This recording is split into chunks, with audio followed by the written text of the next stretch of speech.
श्रीपाद प्रबोधानंद जी महाराज कह रहे हैं मत गिर, इस अंधे कुएं में मत गिर। ये संसार एक अंधा कुआं है जहां गिरने के बाद कुछ नहीं दिखाई देता। मरना ही मरना है, क्योंकि नीचे काल रूपी सर्प पड़ा हुआ है, वो तुम्हें डस लेगा। गृहांध कूपे पतितः, डस क्या लेगा, उसने डस लिया है, बस लीलना बाकी रह गया है। कितना? बोले 50 साल का हो गया। अब पता नहीं 50 मिनट है कि नहीं है, वो बस एक झटका लगना है, अंदर गए। जय श्री हरिवंश प्रपंच बंच सब, काल ब्याल को खायो। काल रूपी सर्प ने तुम्हें पकड़ रखा, खा गया। 40 साल खा गया तुम्हारे, 50 साल खा गया, 60 साल खा गया। अब कितने सेकंड है, कितने मिनट है, कुछ पता नहीं।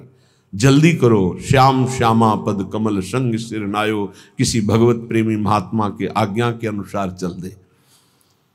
गृहांध कूपे पतितः कदा मामुद्धृत्य मूढ़म कृपया स्वयैव, कामादि काल ही गणैर निर्गीणम मातेव वृंदाटविनेश सेंकम।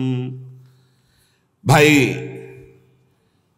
ये संसार एक बहुत गहरा अंधकारमय कुआं है। दूसरे रूप में देवर्षि नारद जी प्रचेता गणों से कहते हैं कि तुमने एक छिद्र देखा है, जिस छिद्र में प्रवेश होने के बाद आज तक कोई लौटा नहीं, उसी छिद्र में सारा संसार जा रहा है। माया अंधकार, इसमें जब से सृष्टि हुई तब से आज तक हम नहीं लौट पाए, अपने स्वरूप में नहीं आ पाए, अपने प्रभु के पास नहीं आ पाए। ये तो असीम कृपा प्रभु की हमें सत्संग मिल रहा है, नहीं हमें होश ही नहीं रहे कि मुझे करना क्या है, क्या कर रहा हूं, क्या नहीं करना चाहिए, क्या करके मुझे अपने स्वरूप की प्राप्ति होगी, कहां जाना है, मैं कौन हूं, कौन मेरा है, कोई मतलब नहीं, बस बढ़ा चला जा रहा है इस अंधकार में, छिद्र में।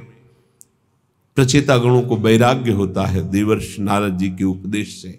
अगर साधु संग ना मिले तो कोई संसार रूपी अंधे कुएं से निकलना ही नहीं चाहता, अच्छा लगता है। गृहांध कूपे, ये गृहस्थी बहुत सुंदर साधन है भगवत प्राप्ति का, बहुत सुंदर साधन है। यदि सुलझ करके संत संग करते हुए संतों के द्वारा बताई रहनी से रहा जाए तो घर में ही भगवत प्राप्ति हो जाए, गृहस्थ धर्म में। पर बहुत कठिन है। गृह कारज नाना जंजाला, तेति दुर्गम शैल विशाला। कलह, अशांति, तृष्णा, वासना, कामना, नाना प्रकार की समस्याएं, नाना प्रकार की चिंताएं, नाना प्रकार की आवश्यकताएं इतनी माया फेंक देती है कि घर गृहस्थी में उलझा हुआ व्यक्ति ये सोच ही नहीं पाता कि मेरा जन्म किस लिए हुआ है। सच्ची कहते हैं आपसे, कभी हमने सुना ही नहीं कि भगवत प्राप्ति करनी है या भगवत प्राप्ति क्या है, कोई चर्चा नहीं सुनी हमने। बस वही जहां 4 लोग बैठेंगे, यार तुम तो बड़े भाग्यशाली भय, अपने लड़का का ब्याह कर लिया, अब कोई मिले तो यार हमारे भी लड़का करवा दे। यही प्रपंच की बात है, यही प्रपंच। हमने तो गाड़ी खरीद ली, हमने मकान बना लिया, हमने बस यही उपलब्धियां, यही जीवन का लाभ। कोई भजन, कोई भगवत प्राप्ति या कोई आवागमन से मुक्ति की बात कहीं आपको नहीं मिलेगी। अगर मिलेगी तो भगवत प्रेमी महात्माओं के संग से मिलेगी। ये हमने देखा है, खूब अच्छे से देखा है। सर्दी का समय है, आग जला ली, 10 लोग बैठ गए, 4 घंटे वही प्रपंच, एक बार राम कृष्ण हरि, एक बार भी नहीं। किसी के हृदय में भजन की कोई वृत्ति ही नहीं। गृहस्थी में हमने देखा। ये तो बड़े अहोभाग्य हैं जो अपने घर परिवार के सब कार्यों को सुव्यवस्थित करते हुए भगवत आराधना, भगवत प्रार्थना, भगवत सेवा, भगवान नाम जप, अरे हम इनको बहुत धन्यवाद देते हैं। दिन भर रिक्शा चलाते हैं, वृंदावन वास करते हैं, श्री जी की सेवा पधराए हुए हैं। कैसे बताएं, कितने सौभाग्य इनके हैं। मरा जा रहा है प्राणी, केवल रुपया पैसा भोग सामग्रियों, मर गया फिर न जाने कितनी नीच योनियों में जन्म होता है। ये गृह कारज नाना जंजाला, तेति दुर्गम शैल विशाला। बहुत बड़ा पहाड़ है गृहस्थी का, जिसको पार करके भजन करना। गृहस्थी अगर थोड़ा भजन करके धर्म से चले तो उतने से ही भगवान प्रसन्न हो जाएंगे, क्योंकि बहुत कार्य उसके पास हैं। आप उन समस्याओं को नहीं समझ सकते हैं जो विरक्त भाव में हैं, क्योंकि अपने लोगों ने देखा ही नहीं उस विषय को, बचपन से निकल पड़े। लेकिन थोड़ा अनुमान लगा सकते हैं। जब हम पढ़ते हैं तो जब हमारी पढ़ाई की फीस, हमारे कपड़े, हमारे परिवार के लिए सब आवश्यक सामग्रियां, और वो एक आदमी कमाने वाला, वो भी एक किसान, उसके चेहरे की हालत देखो जब उससे कहा जाता है कि हमारी फीस महीने की दीजिए। हाँ हाँ देखो देंगे। एक किसान आदमी अगर 4 टमाटर खरीदने जाएगा तो गेहूं बेच के उसकी सिंचाई कितना कितना कितना का। एक आदमी नौकरी करता है, उसको एक सीमित अर्थ मिलता है, उससे पूरे परिवार का। वो भजन, भगवत प्राप्ति, मोक्ष प्राप्ति, अरे भूल जाओ, कहीं कोई चर्चा नहीं। हमने देखा है कोई चर्चा नहीं। प्रथम वर्ण में जन्म हुआ है तो भाई थोड़ा तो सुबह सुनो, जल्दी तैयार, ओम जय जगदीश सर, जल्दी तैयार करो, कोई मतलब नहीं है। तन मन धन सब तेरा, सब चिंतन उधर चल रहा है। उसको अपने कार्य में जाना है, हल जोतला है, या अपनी ड्यूटी में जाना है, या भगवत प्राप्ति चिंतन। गृहांध कूपे, बूढ़ा की घर में जानते हो कैसे होती, छोटा लड़का लाना, बस उसको डुलाते रहो, माला नहीं लेके बैठे लो। गीता भागवत सुनने का स्वभाव है नहीं है। बहुत बहुत बहुत धन्यवाद है जिनको गृहस्थी में रह के भजन करते हैं। यही शब्द श्री भगवान के हैं। देवर्षि नारद जी ने कहा, प्रभु धन्यवाद गृहस्थी को। जब मन काम आया तो पत्नी है, मोह आया तो पुत्र है, भोजन की है तो रसोई है, हर व्यवस्था है प्रभु। धन्यवाद तो उन विरक्तों को प्रभु देना है जिनको कई कई दिन भोजन नहीं मिलता, हर कष्ट सहते हुए, हर भोग वासना की जलन को सहते हुए आपके भजन में लगे। तो उन्होंने कहा, ये तो तुम्हारी बात परम सत्य है, एक काम करोगे? बोले प्रभु आज्ञा कीजिए। एक स्वर्ण के कटोरे में पूरा घी एकदम लेवल से, और कहा एक परिक्रमा लगाओ वैकुंठ की, एक भी बूंद घी नहीं गिरेगा, अगर गिरा तो सुदर्शन चक्र है पीछे। तो प्रभु ये कोई समस्या में फंसा दिया। बोले नहीं, करके आओ बड़ी सावधानी से, एक भी बूंद नहीं गिरना चाहिए। पूरा का पूरा चिंतन, एक बूंद गिरा तो पीछे साए मचे हुए सुदर्शन चक्र जी की। परिक्रमा पूरी करके आए, बोले प्रभु एक भी बूंद नहीं गिरा।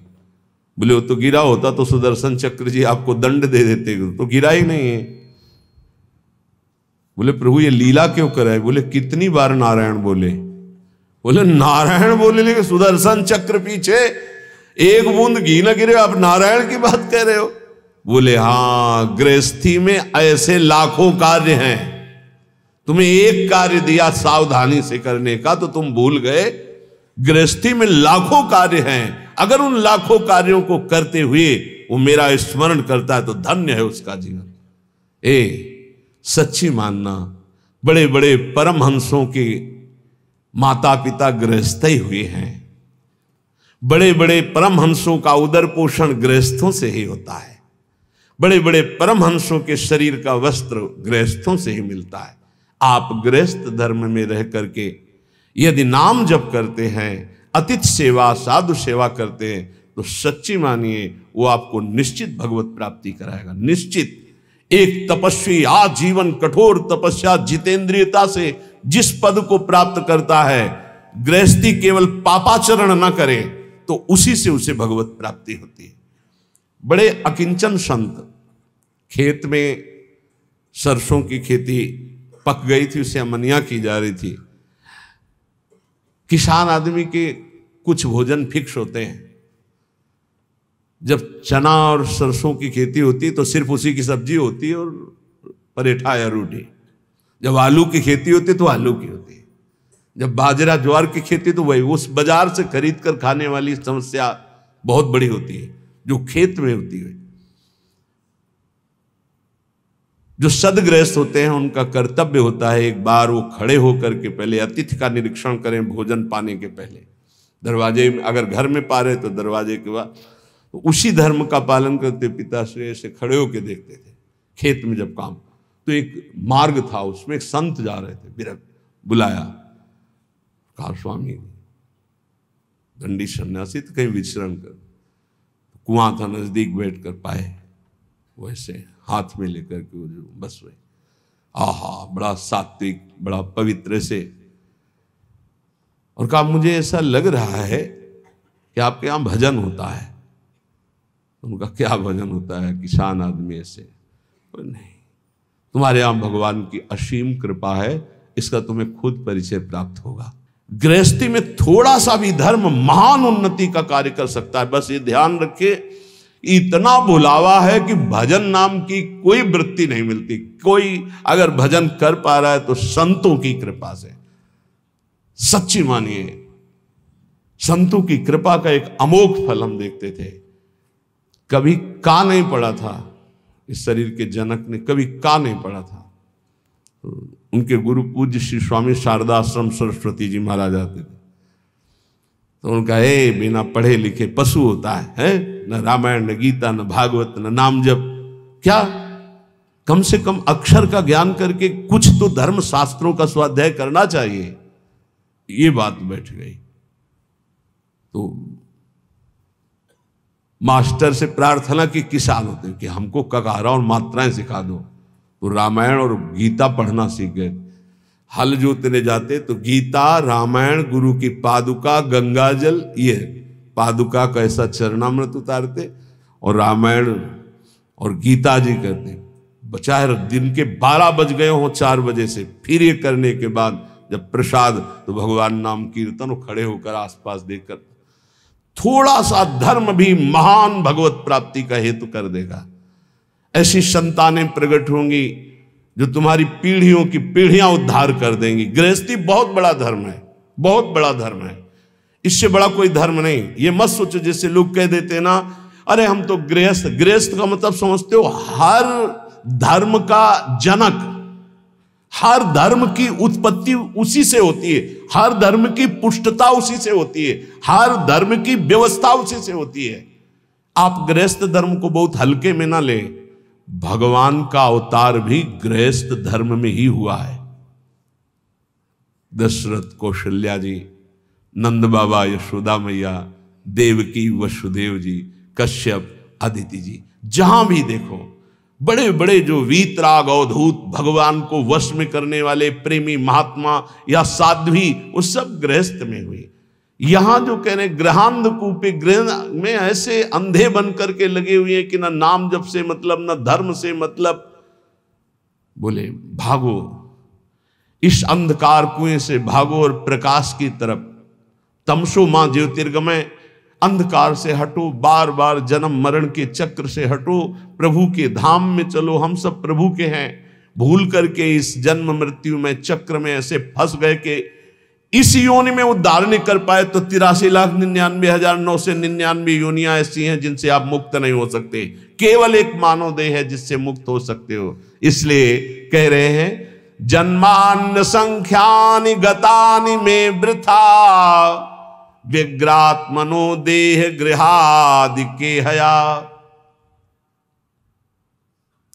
एक आते थे नैमिषारण्य के संत भगवान, पूज्य श्री माता जी ऐसा वर्णन करके बताते थे। वो ऐसे रहते थे, कभी ऐसे नहीं करते। उनको इतना अनुभव था कि पास कोई आए तो तत्काल नाम लेके बुलाते थे। कभी सुना हो या ना सुना हो, देखा हो या ना देखा हो, कोई भी हो, ऐसे आ गए शंभू, हाँ स्वामी जी आ गए, नाम लेके पुकारना, देखना नहीं। यही वृत्ति श्री पूज्य हरि बाबा की थी। वो सदैव ऐसे ऐसे नहीं देखते थे, संतों का एक अपना नहीं। एक दिन वो आए और उन्होंने कहा चेलो आ गया।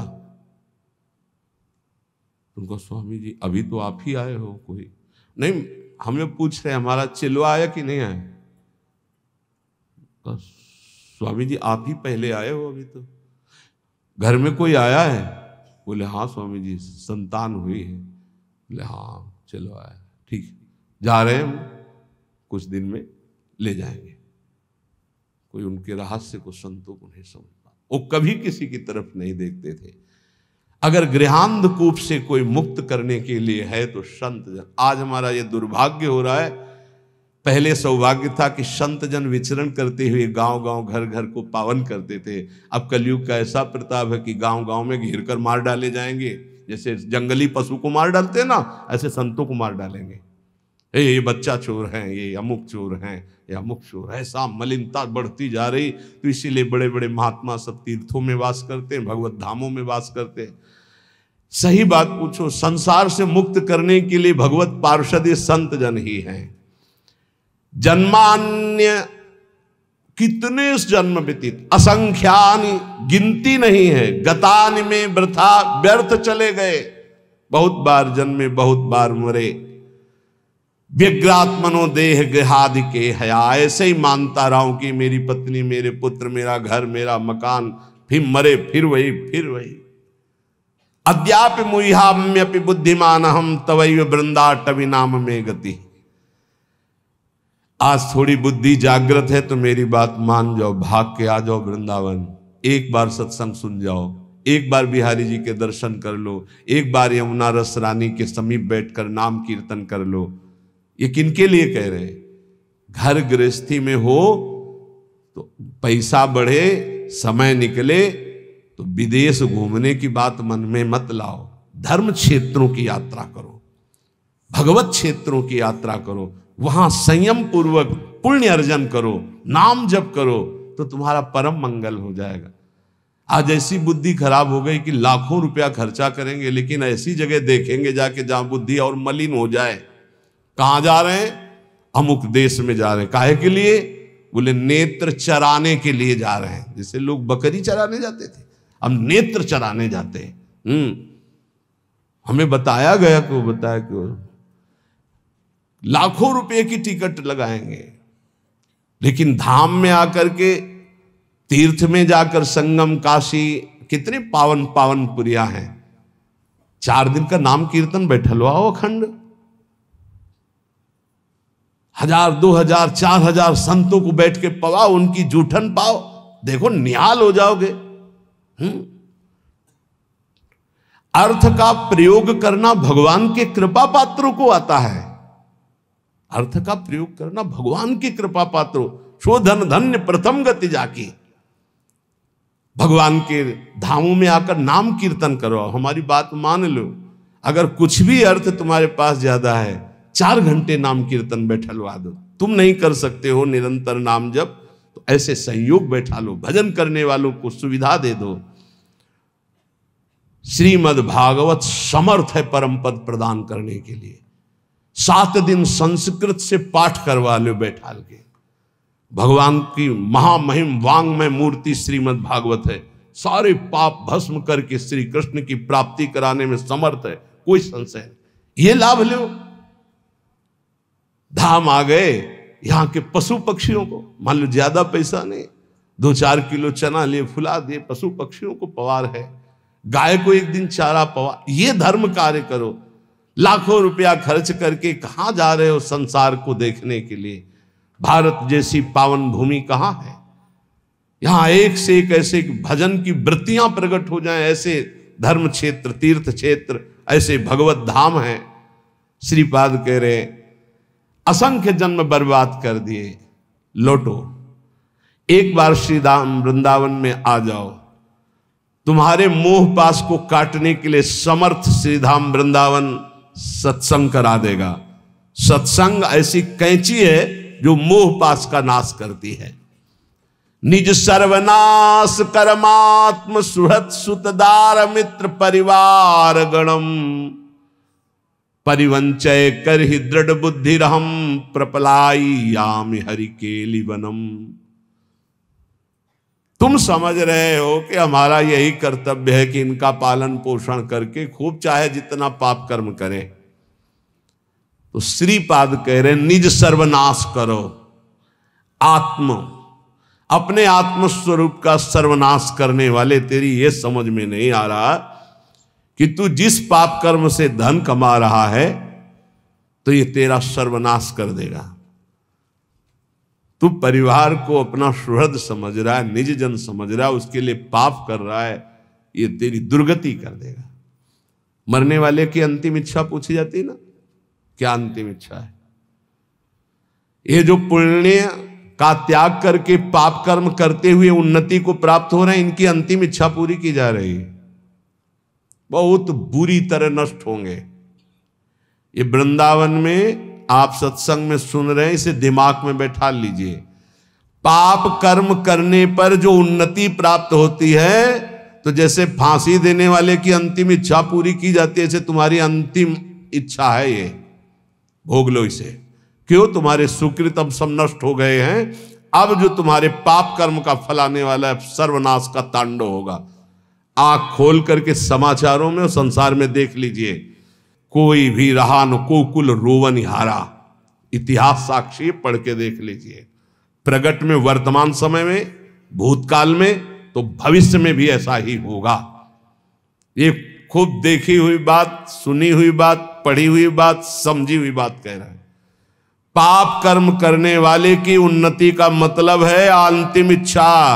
अब सर्वनाश का तांडव उसके जीवन में होने वाला है, बहुत बुरी तरह उसका सर्वनाश होता है। इसलिए निज सर्वनाश करो। अपना सर्वनाश करने वाले पाप कर्मों को करके स्त्री पुत्र परिवार आदि की कामनाओं को पूर्ण करने वाले तेरी दुर्गति होगी, तेरे परिवार की दुर्गति होगी। इस बात को समझ। धर्म पूर्वक चल तो गृहस्थ धर्म से ही भगवत प्राप्ति, सबका मंगल हो जाएगा। असंख्य जन्म व्यर्थ कर दिए, अब ये मानव जीवन तेरा व्यर्थ ना जाए। इसलिए कोई तुझे ऐसा भी समझाएगा, ऋण ग्रस्तो यायाम कथमह वृंदावनमहम। देखो तुम्हें हमारा ऋण है, मातृ ऋण, पितृ ऋण, ऋषि ऋण और भी जगत के ऋण। तुम कैसे वृंदावन जा सकते हो? कैसे तुम भजन कर सकते हो? कैसे तुम भगवान की आराधना कर सकते हो? नहीं। त्यजेयम व्या वृद्धावगति पितरौ उदार शिशुकान। देखो तुम्हारे वृद्ध माता पिता हैं, इनको कैसे, देखो तुम्हारे छोटे पुत्र हैं, इस पत्नी है, इनकी मदगत प्राण, ये तुम पर प्राण न्यौछावर किए, तुम माला लेकर बैठने वाली बात सोचते हो? नहीं नहीं। कथम मां मज्जीवान बत परिहरेयम निज जनान। तुम कैसे अपने निज जनों की याद छोड़कर भगवान की याद कर सकते हो? नहीं। ऐसे फांसता है मोह जाल संसार का। संताशिश्लाघ्यो भूतेत्य फल कलनो मुह्यति कुधी। ए दुर्बुद्धि, इसमें मत फंस। इसका तात्पर्य ये नहीं कह रहे कि भाग करके बाबा जी बन जाओ। इसका तात्पर्य कह रहे इनके द्वारा मोह जाल में फंसकर पापाचरण मत कर। धर्म के द्वारा अपने, तभी हमका प्रणाम है उनको जो रिक्शा चलाते, मेहनत करते, ठाकुर सेवा विराजमान किए हुए, नाम जप करते, कंठी तिलक धारण किए हुए, राधा राधा कहकर बोलते। धन्य है उनका जीवन। पापाचरण करके, धन कमा करके सोचते हो परिवार को सुखी करके हम सुखी हो जाएंगे, कदापि सुख नहीं मिलेगा। संताश्लाघ्यो भूतेत्य फल कलनु मुह्यति कुदी। ऐ दुर्बुद्धि, तेरा नाश हो जाएगा। तू समझ नहीं पा रहा, तो भी मोह से युक्त है। इसलिए मानव जीवन, ये अंतिम जीवन हमारा होना चाहिए। जो जो हमारे परिवार में हमारे साथी बने हैं, पत्नी पुत्र, सबका कल्याण करूंगा। जब 21 पीढ़ियां तर जाती हैं तो औरों की बात क्या। हे सच्ची मानो, तुम्हारा इतना महान बल है कि तुम अपने बल को जागृत करो तो तुम पूरे परिवार को क्या मम भक्ति युक्तो भुवनम पुनातो, पूरे मृत्यु लोक को तारने की सामर्थ्य आ जाती है नाम जपक में। राधा नाम मत भूलो, पाप कर्म के द्वारा कमाया हुआ धन सर्वनाश कर देता है, ये दिमाग में बैठा लो।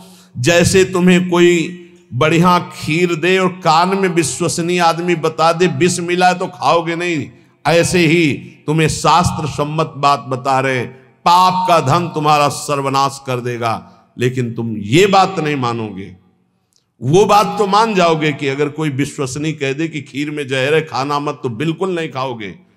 और ये बड़े बड़े सिद्ध महापुरुष संत जन कह रहे हैं कि पाप का कमाया हुआ धन महान विष तुम्हारे पुत्र, तुम्हारी संतति, तुम्हारे परिवार का सर्वनाश कर देगा। बिल्कुल नहीं मानना। अतरे दिन घटना सुनते हो, बढ़िया गाड़ी में बैठे जा रहे हैं, पूरे बोले 7 लोग जल गए, 6 लोग जल। आप क्यों नहीं समझ रहे हैं? वो जला जला के पाप कर्म के द्वारा किया हुआ जो अर्थ है उसी गाड़ी में तुम बैठे हो, वही तुम्हें जलाएगा।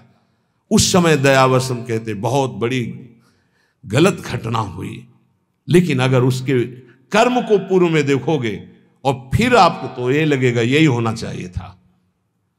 बहुत निर्दयता से पाप कर्म करते हैं लोग, बड़े गुप्त रूप से और बड़ी निर्दयता से। फिर जब वो अपना रंग लाता है तब वो चौड़े पे प्रकाश में जब दिखाई देता है तो दयालु हृदय ऐसा सोचते हैं कि भगवान बड़ा कठोर है, ऐसा नहीं होना चाहिए। लेकिन आपसे सच्ची कहता हूं, उसके निर्णय में पाई भर चूक नहीं है। जितना होता है बिल्कुल करेक्ट होता है, निर्णय उसका बिल्कुल करेक्ट। वो भगवान है, वो ऐसा नहीं है कि वो इतनी चूक कर दे। हम लोग बहुत गलती करते हैं, इसका सुधार केवल मनुष्य जीवन में ही हो सकता है।